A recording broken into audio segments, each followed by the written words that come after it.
नमस्कार दोस्तों, आज मैं आपके लिए लेकर आया हूँ मुंशी प्रेमचंद जी द्वारा लिखित कहानी आहुति। आनंद ने गद्देदार कुर्सी पर बैठकर सिंगार जलाते हुए कहा, आज बिशंबर ने कैसी हिमाकत की। इम्तिहान करीब है और आप आज वॉलंटियर बन बैठे। कहीं पकड़ गए तो इम्तिहान से हाथ धोएंगे। मेरा तो ख्याल है कि वजीफा भी बंद हो जाएगा। सामने दूसरे बेंच पर रुक्मणी बैठी एक अखबार पढ़ रही थी। उसकी आंखें अखबार की तरफ थी पर कान आनंद की तरफ लगे हुए थे। बोला, यह तो बुरा हुआ, तुमने समझाया नहीं। आनंद ने मुंह बनाकर कहा, जब कोई अपने को दूसरा गांधी समझने लगे तो उसे समझाना मुश्किल हो जाता है। वह उल्टे मुझे समझाने लगता। रूपमणि ने अखबार को समेटकर बालों को संभालते हुए कहा, तुमने मुझे भी नहीं बताया, शायद मैं उसे रोक सकती। आनंद ने कुछ चिढ़कर कहा, तो अभी क्या हुआ? अभी तो शायद कांग्रेस ऑफिस ही में हो, जाकर रोक लो। आनंद और बिशंबर दोनों ही यूनिवर्सिटी के विद्यार्थी थे। आनंद के हिस्से में लक्ष्मी भी पड़ी थी, सरस्वती भी। बिशंबर फूटी तकदीर लेकर आया था। प्रोफेसरों ने दया करके एक छोटा सा वजीफा दे दिया था, बस यही उसकी जीविका थी। रूपमणि भी साल भर पहले उन्हीं की समकक्ष थी, पर इस साल उसने कॉलेज छोड़ दिया था। स्वास्थ्य कुछ बिगड़ गया था। दोनों युवक कभी कभी उससे मिलने आते रहते थे। आनंद आता था उसका हृदय लेने के लिए, बिशंबर आता था यूं ही। जी पढ़ने में न लगता या घबराता तो उसके पास आ बैठता था। शायद उससे अपनी विपत्ति कथा कहकर उसका चित्त कुछ शांत हो जाता था। आनंद के सामने कुछ बोलने की उसकी हिम्मत न पड़ती थी। आनंद के पास उसके लिए सहानुभूति के एक शब्द भी न था। वह उसे फटकारता था, जलील करता था और बेवकूफ़ बनाता था। बिशंबर में उससे बहस करने की सामर्थ्य न थी। सूरज के सामने दीपक की हस्ती ही क्या। आनंद का उस पर मानसिक आधिपत्य था। जीवन में पहली बार उसने उस आधिपत्य को अस्वीकार किया था और उसी की शिकायत लेकर आनंद रूपमणि के पास आया था। महीनों बिशंबर ने आनंद के तर्क पर अपने भीतर के आग्रह को ढाला, पर तर्क से परास्त होकर उनका हृदय विद्रोह करता रहा। बेशक उसका यह साल खराब हो जाएगा, संभव है उसके छात्र जीवन ही का अंत हो जाए। फिर इस 14-15 वर्षों की मेहनत पर पानी फिर जाएगा। न खुदा ही मिलेगा, न सनम का विशाल ही नसीब होगा। आग में कूदने से क्या फायदा। यूनिवर्सिटी में रहकर भी तो बहुत कुछ देश का काम किया जा सकता है। आनंद महीने में कुछ न कुछ चंदा जमा कर देता है। दूसरे छात्रों से स्वदेशी की प्रतिज्ञा करा ही लेता है। बिशंबर को भी आनंद ने यही सलाह दी। इस तर्क ने उसकी बुद्धि को तो जीत लिया, पर उसके मन को न जीत सका। आज जब आनंद कॉलेज गया तो बिशंबर ने स्वराज भवन की राह ली। आनंद कॉलेज से लौटा तो उसे अपनी मेज पर बिशंबर का पत्र मिला। लिखा था, प्रिय आनंद, मैं जानता हूँ कि मैं जो कुछ करने जा रहा हूँ वह मेरे लिए हितकर नहीं है, पर ना जाने कौन सी शक्ति मुझे खींचे लिए जा रही है। मैं जाना नहीं चाहता पर जाता हूँ। उसी तरह जैसे आदमी मरना नहीं चाहता पर मरता है, रोना नहीं चाहता पर रोता है। जब सभी लोग जिन पर हमारी भक्ति है ओखली में अपना सिर डाल चुके थे तो मेरे लिए भी अब कोई दूसरा मार्ग नहीं। मैं अब और अपनी आत्मा को धोखा नहीं दे सकता। यह इज्जत का सवाल है और इज्जत किसी तरह का समझौता, कंप्रोमाइज नहीं कर सकती। तुम्हारा बिशंबर। खत पढ़कर आनंद के जी में आया कि बिशंबर को समझा कर लौटा लाए, पर उसकी हिमाकत पर गुस्सा आया और उसी तेज में रूपमणि के पास जा पहुंचा। अगर रूपमणि उसकी खुशामद करके कहती जाकर उसे लौटा लाओ तो शायद वह चला जाता, पर उसका यह कहना कि मैं उसे रोक लेती उसके लिए असह्य था। उसके जवाब में रोष था, रुखाई थी और शायद कुछ हसद भी था। रूपमणि ने गर्व से उसकी ओर देखा और बोली, अच्छी बात है, मैं जाती हूँ। एक क्षण के बाद उसने डरते डरते पूछा, तुम क्यों नहीं चलते? फिर वही गलती। अगर रूपमणि उससे खुशामद करके कहती तो आनंद जरूर उसके साथ चला जाता, पर उसके प्रश्न में पहले यह भाव छिपा था कि आनंद जाना नहीं चाहता। अभिमानी आनंद इस तरह नहीं जा सकता। उसने उदासीन भाव से कहा, मेरा जाना व्यर्थ है, तुम्हारी बातों का ज़्यादा असर होगा। मेरी मेज पर यह खत छोड़ गया था। जब वह आत्मा और कर्तव्य और आदर्श की बड़ी बड़ी बातें सोच रहा है और अपने को भी कोई ऊंचे दर्जे का आदमी समझ रहा है तो मेरा उस पर कोई असर न होगा। उसने जेब से पत्र निकालकर रूपमणि के सामने रख दिया। इन शब्दों में जो संकेत और व्यंग था उसने एक क्षण तक रूपमणि को उसकी तरफ देखने न दिया। आनंद के इस निर्दय प्रहार ने उसे आहत सा कर दिया था, पर एक ही क्षण में विद्रोह की एक चिंगारी से उसके अंदर जा घुसी। उसने स्वच्छंद भाव से पत्र को लेकर पढ़ा सिर्फ आनंद के प्रहार का जवाब देने के लिए, पर पढ़ते पढ़ते उसका चेहरा तेज से कठोर हो गया। गर्दन तन गई, आंखों में उत्सर्ग की लाली आ गई। उसने मेज पर पत्र रखकर कहा, नहीं, अब मेरा जाना भी व्यर्थ है। आनंद ने अपनी विजय पर फूलकर कहा, मैंने तो तुमसे पहले ही कह दिया। इस वक्त उसके सिर पर भूत सवार है, उस पर किसी का समझाने का असर न होगा। जब साल भर जेल में चक्की पीस लेंगे और वहां से तपेदिक लेकर निकलेंगे या पुलिस के डंडों से सिर और हाथ पांव तुड़वा लेंगे तो बुद्धि ठिकाने आवेगी। अभी तो जय जयकार और तालियों के स्वप्न देख रहे होंगे। रूपमणि सामने आकाश की ओर देख रही थी। नीले आकाश में एक छायाचित्र सा नजर आ रहा था। दुर्बल, सूखा हुआ नग्न शरीर, घुटनों तक धोती, चिकना सिर, पोपला मुंह, तप, त्याग और सत्य की सजीव मूर्ति। आनंद ने फिर कहा, अगर मुझे मालूम हो कि मेरे रक्त से देश का उद्धार हो जाएगा तो मैं आज उसे देने को तैयार हूं, लेकिन मेरे जैसे 150 आदमी निकल ही आए तो क्या होगा? प्राण देने के सिवा और तो कोई प्रत्यक्ष फल नहीं दिखता। रूपमणि अब भी वही छायाचित्र देख रही थी। वही छाया मुस्कुरा रही थी, सरल मनोहर मुस्कान जिसने विश्व को जीत लिया है। आनंद फिर बोला, जिन महाशयों को परीक्षा का भूत सताया करता है उन्हें देश का उद्धार करने की सूझती है। पूछिए, आप अपना उद्धार तो कर ही नहीं सकते, देश का क्या उद्धार कीजिएगा? इधर फेर होने से उधर का डंडे फिर भी हल्के हैं। रूपमणि की आंखें आकाश की ओर थी। छायाचित्र कठोर हो गया था। आनंद ने जैसे चौंक कर कहा, हाँ, आज बड़ा मजेदार फिल्म है, चलती हो, पहले शो में लौट आए। रूपमणि ने जैसे आकाश से नीचे उतर कर कहा, नहीं, मेरा जी नहीं चाहता। आनंद ने धीरे से उसका हाथ पकड़ कर कहा, तबीयत तो अच्छी है। रुक्मणी ने हाथ छुड़ाने की चेष्टा ना की, बोली, हाँ, तबीयत में क्या हुआ है? तो चलती क्यों नहीं? आज जी नहीं चाहता। तो फिर मैं भी नहीं जाऊंगा। बहुत ही उत्तम, टिकट का रुपया कांग्रेस को दे दो। यह तो टेढ़ी शर्त है, लेकिन मंजूर। कल रसीद मुझे दिखा देना। तुम्हें मुझ पर इतना विश्वास भी नहीं? आनंद हॉस्टल चला। जरा देर बाद रूपमणि स्वराज भवन की ओर चली। रूपमणि स्वराज भवन पहुंची तो स्वयं सेवकों का एक दल विलायती कपड़ों के गोदामों को पिकेट करने जा रहा था। बिशंबर दल में न था। दूसरा दल शराब की दुकानों पर जाने को तैयार खड़ा था। बिशंबर इसमें भी न था। रूपमणि ने मंत्री के पास जाकर कहा, आप बता सकते हैं बिशंबर नाथ कहाँ है? मंत्री ने पूछा, वही जो आज भर्ती हुए हैं। जी हाँ, वही। बड़ा दिलेर आदमी है, देहातों को तैयार करने का काम लिया है। स्टेशन पहुंच गया होगा, 7 बजे की गाड़ी से जा रहा है, तो अभी स्टेशन पर होंगे।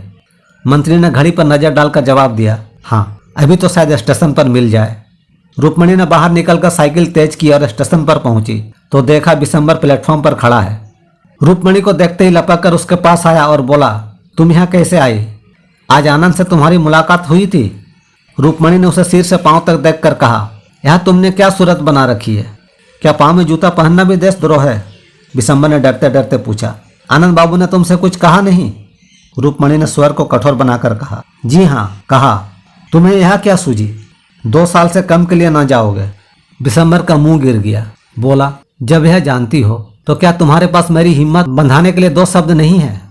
रूपमणि का हृदय महसूस उठा, मगर बाहरी उपेक्षा को न त्याग सकी। बोली, तुम मुझे दुश्मन समझते हो या दोस्त? बिशंबर ने आंखों में आंसू भर कर कहा, तुम ऐसा प्रश्न क्यों करती हो रूपमणि? इसका जवाब मेरे मुंह से ना सुनकर भी क्या तुम नहीं समझ सकती? रूपमणि, तो मैं कहती हूँ तुम मत जाओ।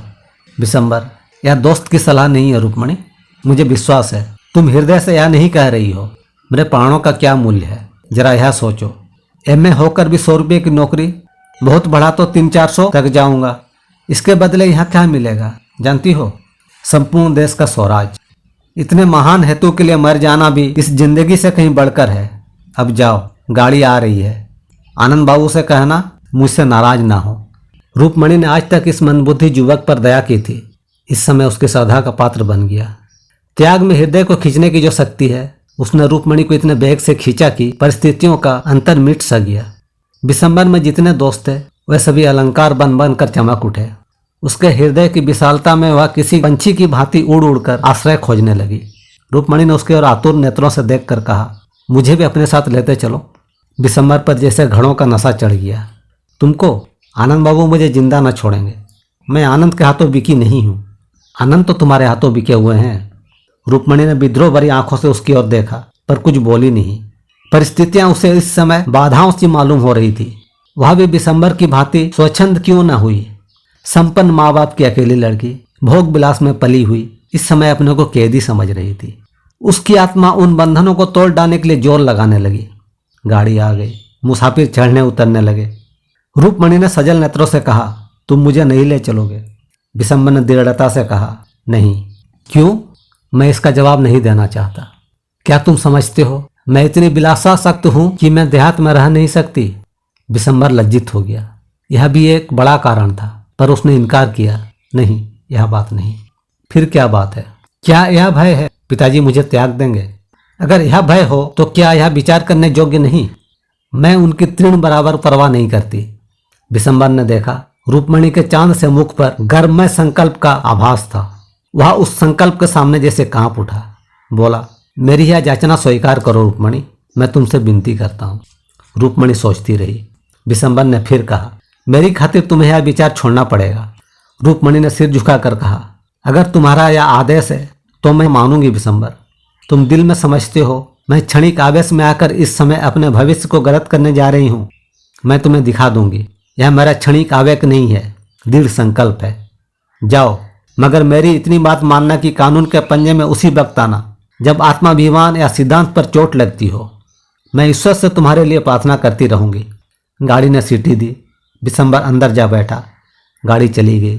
रूपमणि मानो विश्व की संपत्ति अंचल में लिए खड़ी रही। रूपमणि के पास बिशंबर का पुराना रद्दी सा फोटो अलमारी के एक कोने में पड़ा हुआ था। आज स्टेशन से आकर उसने उसे निकाला और उसे एक मखमली फ्रेम में लगाकर मेज पर रख दिया। आनंद का फोटो वहां से हटा दिया गया। बिशंबर ने छुट्टियों में उसे 2-4 पत्र लिखे थे। रूपमणि ने उन्हें पढ़कर एक किनारे डाल दिए थे।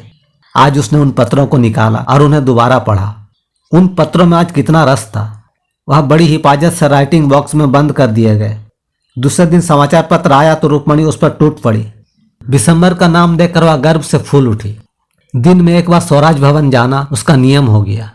जलसों में भी बराबर शरीक होती। विलास की चीजें एक एक करके सब फेंक दी गई। रेशमी साड़ियों की जगह गाढ़े की साड़ियां आई। चरखा भी आया। वह घंटों बैठी सूत काता करती। उसका सूत दिन दिन बारीक होता जाता था। इसी सूत से वह बिशंबर के कुर्ते बनवाएगी। इन दिनों परीक्षा की तैयारियां थी। आनंद को सिर उठाने की फुर्सत न मिलती।